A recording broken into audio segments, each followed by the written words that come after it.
नमस्कार मंडळी, मी आहे तुमच्यासोबत नरसिंग भुरे, आरोग्यदूत न्यूज।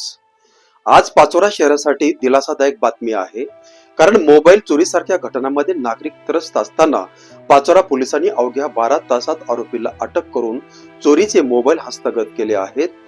ही केवळ अटक नाही तर 12 तासात दोष आरोपपत्र न्यायालयात दाखल करून पोलिसांनी गुन्हेगारांना स्पष्ट संदेश दिला।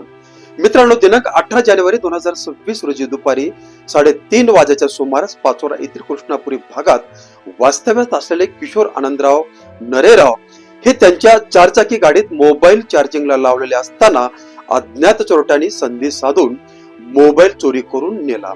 या घटनेनंतर पाचोरा पोलीस ठाण्यात तक्रार दाखल होताच गुन्हे शोध पथकाने तात्काळ तपास सुरू केला। पोलिसांनी काय केलं, सीसीटीव्ही फुटेज तपासले, तांत्रिक विश्लेषण केलं आणि संशयित हालचालीवर लक्ष ठेवलं। त्याच तपासातून सौरभ नाना भिल उर्फ गायकवाड वय 25 राहणार कळसमरे तालुका पाचोरा हे संशयित ताब्यात घेण्यात आला।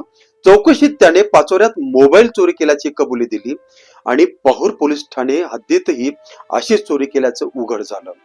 तपासात पोलिसांनी आरोपीकडून एक शाओमी कंपनीचा अँड्रॉइड मोबाईल, एक विवो Y27 प्रो मोबाईल असा एकूण 30,000 रुपयाचा मुद्देमाल हस्तगत केला आहे। आता सर्वात महत्वाची गोष्ट ऐका मित्रांनो, या संपूर्ण प्रकरणात अवघ्या 12 तासात दोष आरोपपत्र पाचोरा न्यायालयात दाखल करण्यात आला आहे। आरोपीला पुढील कारवाईसाठी धुळे सब जेलमध्ये पाठवण्यात आला आहे। याचा अर्थ काय? गुन्हा करा आणि सुटका नाही, पोलिसांचा दरारा स्पष्ट दिसतो।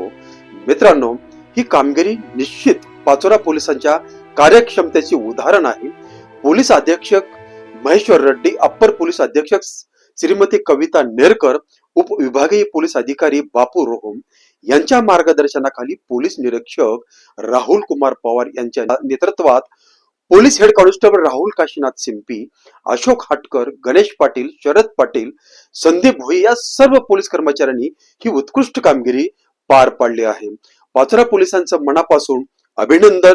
शेवटी नागरिकांना एकच आवाहन, वाहनात मोबाईल, पर्स, मौल्यवान वस्तू उघड्यावर ठेवू नका, थोडीशी काळजी घ्या, मोठा तोटा वाचू शकतो। मी नरसिंग भोरे, आरोग्यदूत न्यूज अशा सत्य बातमी चॅनलसाठी सबस्क्राईब करा। धन्यवाद।